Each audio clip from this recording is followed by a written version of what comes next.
Kita di dunia ini sementara, yang kekal nanti di akhirat.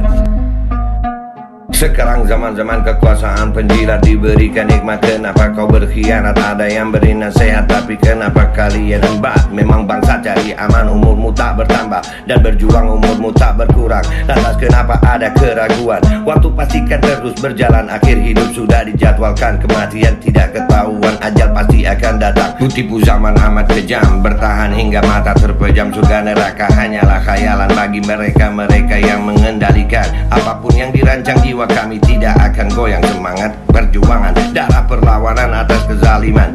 Darah kami ini darah pejuang, takkan tumpang sampai ajal akan datang. Wahai para pejabat yang berkhianat kepada rakyat, catat lagu ini baik-baik.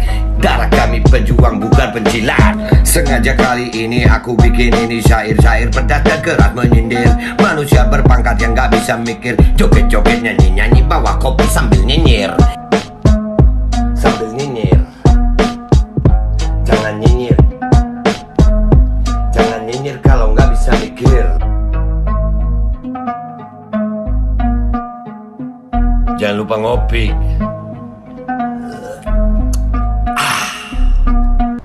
Assalamualaikum warahmatullahi wabarakatuh. Welcome back, selamat datang lagi di channel Babe Aldo. Bersama gua Babe Aldo yang tetap santuy, tetap bakal sehat. Jangan lupa ngopi. Bismillahirrahmanirrahim. Alhamdulillahirabbil alamin, wassalatu wassalamu ala sayyidil mursalin sayyidina Muhammadin wa ala alihi washabihi ajma'in. Rabbi shrah li sadri wa yassir li amri wa hlul 'uqdatam min lisani yafqahu qawli bi jahin nabi wa alihi. Salam revolusi akhlak, semangat revolusi akhlak. Semoga akhlak kita jadi lebih baik hari ini dibanding yang kemarin. Panjang umur, perjuangan, merdeka. Allahu Akbar. Apa kabar guys? Mudah-mudahan kalian semuanya sehat walafiat, dalam manfaat, dan insya Allah hari ini yang sakit dari kita Allah berikan itu, Allah jadikan itu sakit penghapus dosa, penambah pahala, sakit yang insya Allah akan segera sehat kembali seperti sedia kala. Hari ini gua bikin konten ini adalah hari Sabtu 19 Februari ya, jam 12.24 siang ya, jam 12.24 siang. Di jam ini ntar gua harus nampilin ini dulu. Seperti biasa guys, di jam sekarang ini adalah tampilan real time Indonesia City Ranking dari EQM ya, polusi udara. Ini ranking polusi udara di Jakarta, di Indonesia. Yang pertama adalah Surabaya, menggeser Jakarta jam sekarang ya. Surabaya hati-hati ya, jangan keluar-keluar ya, jangan banyak keluar, udara di luar nggak sehat. Yang kedua Bandung juga ya. Nomor 3 Jakarta turun ke peringkat ketiga. Jadi Jakarta itu 1, 2, 3, terakhir kelima sempat ya.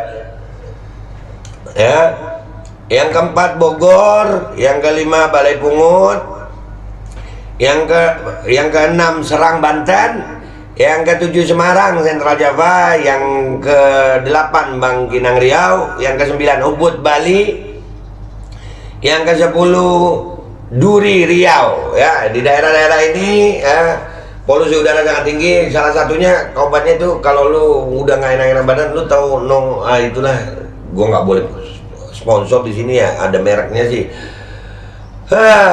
Iya dah, itu Norit, udahlah. Ya, terus bikin infused water. Nih bekas infused water itu gini ya, air dikasih irisan jeruk lemon atau korma boleh juga ya, yang begitulah. Mudah-mudahan lah cepat sehat kita ini, udara cepat bersih. Oke guys, konten gua kali ini adalah tentang masih kemarin gue nih banyak diserang ya. Bingung juga gue sama itu kemarin BMKG itu ya. Gua ajak diskusi nggak mau, cemen lu cemen. Nih, gua mau nampilin sesuatu yang menjadi bukti bahwasannya gua nggak ngecap, nggak ngawur. Ini yang ngomong dokter WHO nih. Ini buat instansi pemerintah nih si BMKG, masih ingat ya? Beredar video Babe Aldo yang menyebut gelombang pandemi akibat Omikron sebagai pandemi polusi udara.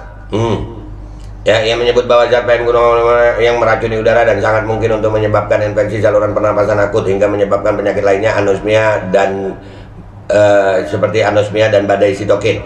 BMKG telah mengkonfirmasi bahwa berita tersebut tidak benar.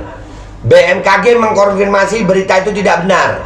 Baik, wahai info BMKG, wahai BMKG, wahai Dinas Lingkungan Hidup DKI, wahai instansi pemerintah terkait, wahai seluruh rakyat Indonesia, lihat ini dari WHO tuh. WHO. Hello and welcome to Science in 5. I'm Vismitha Gupta Smith. We are talking today about WHO's new air quality guidelines, and our expert is Dr. Maria Neira. Welcome, Maria. Maria, tell us what is new in WHO's new air quality guidelines. Air quality guidelines, ya, kualitas udara, panduan kualitas udara. Oke, lo denger ini, BMKG denger. Ya, lu nyalain orang, hoak, tidak benar. Diajak diskusi kagak mau. Nih yang ngomong WHO, bukan gue. Ternyata WHO senarasi sama gue ya. What is new, essential, is that we need to lower the recommended levels of exposure to air pollutants in order to protect people's health. So we know now that even exposure to a very low levels of certain pollutants that we are breathing every day will put us at risk, and that's why for 6 key pollutants we are recommending lower levels that will be protecting your health. Nah, ada polutan-polutan yang kalau kita rendahkan itu akan melindungi kesehatan kita. Ya, jadi memang polusi udara nih, lu jangan ngeremehin polusi udara nih. Dari sini juga insya Allah ya, yang katanya orang hoax, yang jejak kimia di udara, yang katanya juga di antara BMKG juga bilang hoax, dikit-dikit hoax, selidiki dong. BMKG tahu tuh yang terbang semuanya. Atau BMKG bilang hoax karena cuma pendapat umum aja. Nih, dengar BMKG dengar, rakyat Indonesia dengar juga ya. Babe kalau ngomong sama yang instansi kok begitu keras? Ya karena wajar, mereka itu kan pegawainya rakyat. Mereka itu bekerja, dapat gaji dari rakyat. Kita nih bayar pajak, beli rokok bayar pajak lu, beli kopi bayar pajak lu, semuanya bayar pajak kita nih. Sekarang udah bayar minyak jarang pula ya, minyak goreng ya. Minyak goreng jarang di negara yang paling banyak kelapa sawitnya. Waduh. Lanjut ke sini dulu dah. Ya. Nih dengar. The important message of these guidelines is that if those recommendations of WHO are implemented, particularly for PM 2.5, which tersebut PM 2,5. Kita lihat tadi BMKG bilang apa ya, mengkonfirmasi bahwa berita tersebut tidak benar ini ya, tidak benar. Lu lihat BMKG, lu dengar nih BMKG, WHO sama dokternya ini yang ngomong resmi. is one of the most dangerous for our health. We could save 80%. Gua ulangin, biar BMKG-nya nggak gua potong, gua ulangin. Ya, dengar ini BMKG. Dangerous for our health. We could save 80% of the total number of deaths that we have every year due to air pollution, and that number is 7 million premature deaths caused by exposure to air pollution. So as you can see, Vismitha, we have an incredible opportunity here that we cannot miss to protect our health. Maria, elaborate please on these 6 pollutants that those recommendations of WHO are implemented, particularly for PM 2.5, which is one of the most dangerous for our health. We could save 80% of the total number of deaths that we have every year due to air pollution, and that number is 7 million deaths caused by exposure to air pollution. So as you can see, Vismitha, we have an incredible opportunity here that we cannot miss to protect our health. Lu bayangin berapa juta tadi, 7 juta kematian karena polusi udara. PM 2,5. Nih kadang-kadang mes gue. Lanjut dulu ya. Kalian tenang aja guys. Nanti di akhir video ini gue tampilin lengkap di belakang. Ya, ini gue reaksi dulu. Ini video yang ini WHO gue tampilin lengkap di belakang biar kalian belajar, dan ini jadi bukti bahwasannya info BMKG salah ngomong begitu. Maria, elaborate please on these 6 pollutants that we must control in the air that we breathe. Yes, there are 6 pollutants that are very much of concern for our health. One of them is the so-called PM, so particulate matter 2.5. It's such a small particle that can go very easily to your lungs, and from our lungs will not stay there. It can go even to the bloodstream, and from there reach any organ in our body. Then we have PM10. Bentar, PM 2,5 tuh masuk ke paru-paru. Kalau masuk ke paru-paru bisa menimbulkan badai sitokin nggak? Bisa. Wah, udahlah. Alhamdulillah. Alhamdulillah. Sekali lagi Babe Aldo membuktikan bahwasannya omongannya Babe Aldo bukan ngecap, bukan ngawur, bukan ngasal. Yang ngasal justru yang bilang Babe Aldo tidak benar. BMKG, info BMKG, adminnya sekolah di mana lu? Masa kalah sama lulusan SMA? Nah, Dinas Lingkungan Hidup DKI. Itu PM 2,5 bisa masuk ke paru, bisa masuk ke aliran darah, bisa menyebabkan macam-macam. Ada jurnalnya kakak.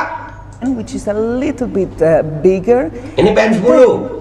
Other 4 pollutants that are coming essentially from traffic or from the combustion of fossil fuels, and I'm sure that you heard about SO2 or NO2 or. Gue pernah bilang masalah polusi udara, salah satu penyebabnya adalah emisi gas buang kendaraan bermotor. Ya, emisi gas buang kendaraan bermotor knalpot tuh itu mengandung partikel-partikel kecil yang kalau masuk dalam tubuh manusia bisa berbahaya. Lu tahu nih yang bikin polusi udara makin parah selain yang katanya itu wajib diselidiki itu, yang jejak kimia itu di atas, adalah emisi gas buang kendaraan bermotor. Makanya jangan PPKM, Pak. Loh, apa hubungannya B sama PPKM? Karena kalau PPKM, kendaraan itu beroperasi terkonsentrasi di satu titik pada jam yang sama. PPKM itu kan pembatasan. Kendaraan itu beroperasinya di jam itu, di tempat yang itu. Akhirnya, tuh. Menambah polusi udara tuh bener tuh. Salah satu zat-zat polutan udara itu adalah emisi gas buang kendaraan bermotor yang berbahan bakar fosil. Ya, berbahan bakar dari bahan bakar fosil. Apa aja tuh ya? Kayak bensin, batu bara. Itu kan dari fosil. Babe Aldo yang nggak sekolah ini ternyata pendapatnya sama seperti WHO. BMKG ngopi lu.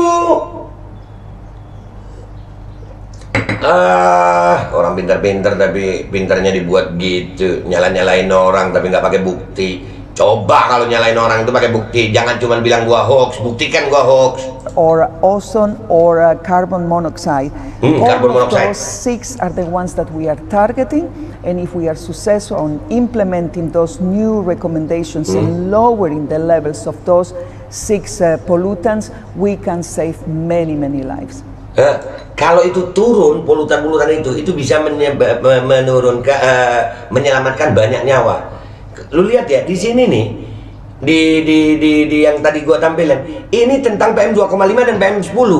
Ini angkanya sudah sangat-sangat berbahaya. Dan itu ada datanya. Jadi tolong dong, pemerintah, instansi terkait, ayo diskusi. Gua nggak pernah bilang polusi udara itu penyebab COVID, nggak pernah. Tapi gue sering bilang bahwasanya polusi udara bisa menyebabkan sakit yang gejalanya dikatakan COVID, dan itu ada masuk paru-paru, masuk aliran darah. No, yang ngomong WHO. Lanjut lagi videonya. Maria, what have we learned so far about COVID-19 and air pollution? Diomongin, bentar dulu, diomongin. Apa hubungannya COVID-19 dan polusi udara? Ya Allah, ngopi guys. Alhamdulillah, bentar dulu ya. Gua ngopi yang enak dulu. BMKG. Oh, kalau gua tahu rumah adminnya gua datengin, gua ajarin. It's clear that the bad quality of the air we breathe will be a major risk factor for acute and chronic respiratory diseases and cardiovascular diseases. In addition to that, if you are exposed to air pollution, you will develop certain diseases, underlying diseases that will give you a greatest possibility of developing severe cases of COVID if you are affected. Nah, bisa memperparah.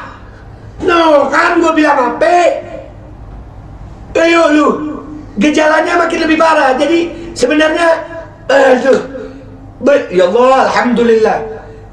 Gue ya, yang sakit itu parahnya karena polusi udara. Gue bilang. Nah, ya Allah. Jadi kedaruratan ini adalah kedaruratan udara. Karena kalau di satu daerah kualitas polusi udara PM2,5-nya buruk, maka akan parah sakitnya. Pemerintah bertanggung jawab itu. Dan orang-orang yang mengatakan gua salah, siap-siap bertanggung jawab. Siap-siap bertanggung jawab. So we see a clear relationship between air pollution and the burden of COVID-19 in places. Hubungan yang jelas antara polusi udara dan COVID di tempat-tempat. Additional reason why now on the recovery post COVID-19 we need to reimagine a greener world, clean sources of energy, we can breathe air that is not killing us. Just to remember all of the people that is listening to us, at the moment 90% of the world population, 90% of the world population is breathing an air that is not respecting the recommended. Ya, termasuk Indonesia, kakak. World Health Organizations, the ones that will be protecting our health. Most of the decisions about the reduction of air pollution, they need to come from governments, from mayors, from politicians. But as an individual, I can put pressure on my politicians for them to reduce those levels and therefore protecting my life. Thank you. Nah, terima kasih Maria. Itulah sains dihabisin habisnya. Ya, kita lihat dulu sampai habisnya nih. That was Science in 5 today. Until next time then, stay safe, stay healthy, and stick with science. Nah, dari WHO. Dah ya, Babe benar. Woi, info BMKG yang bilang Babe tidak benar. Ya, nah, itu salah. Dan BMKG telah mengonfirmasi bahwa berita tersebut tidak benar. Itu pernyataan yang menyebutkan bahwa PM2,5 sebagai penyebab COVID-19 tidak memiliki dasar ilmiah yang kuat. Gua udah bilang, gua nggak bilang PM2,5 itu penyebab COVID, enggak. Tapi PM2,5 bisa menimbulkan penyakit yang gejalanya seperti yang dikatakan COVID, karena itu bisa memperparah. Dan gua dibenarkan oleh dokter WHO.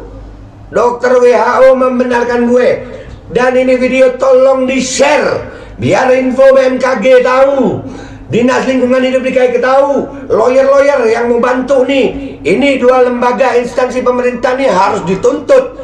Iya, harus disomasi, ini nggak bisa didiemin. Enak aja. Ayo. Nih, bukti. Rakyat Indonesia, Babe Aldo sekali lagi membuktikan bahwasannya apa yang gua ucapin memang sesuai dengan sains. Ya Allah, alhamdulillah ya Allah, terima kasih ya Rob. Babe Aldo sama WHO, no, dokter WHO itu sekolahnya lama tuh. Yang di Indonesia info BMKG sekolahnya lama nggak? Malu nggak lu sekarang? Malu dong kalian. Cuman bisa nuduh-nuduh orang, tapi tidak bisa membuktikan. Akhirnya gue yang membuktikan. Bersiaplah kalian. Mudah-mudahan ada pengacara yang mau bantu gue. Pengacara yang ikhlas. Karena kita berjuang bukan pakai duit ini. Kita berjuangnya bukan dengan angka, tapi dengan pahala. Mau kagak lu? Kalau nggak mau jangan. Mau nyari duit lu jadi sono sama orang-orang yang jadi hamba duit. Gue mau jadi hamba kemanusiaan. Gue hamba Tuhan. Dah ya, gitu aja dari gue. Babe Aldo benar. Share video ini, share. Alhamdulillah, share. share sebanyak-banyaknya. Gue minta maaf kalau ada salah. Wabillahi taufiq wal hidayah, waridho wal inayah, walakum minkum. Assalamualaikum warahmatullahi wabarakatuh. No, tuh para pemimpin-pemimpin no. Itu Pak Gubernur Anies itu gimana Dinas Lingkungan Hidup DKI itu siap-siap kami datangi. Ini sekarang BMKG siap-siap kami datangi lu. Ayo lu. Ayo lu.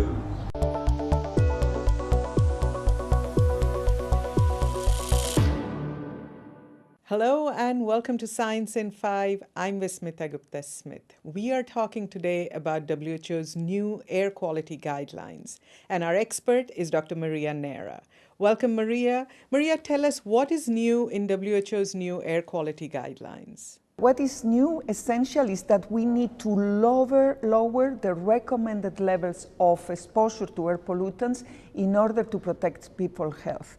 So we know now that even exposure to a very low levels of certain pollutants that we are breathing every day will put us at risk, and that's why for 6 key pollutants we are recommending lower levels that will be protecting your health.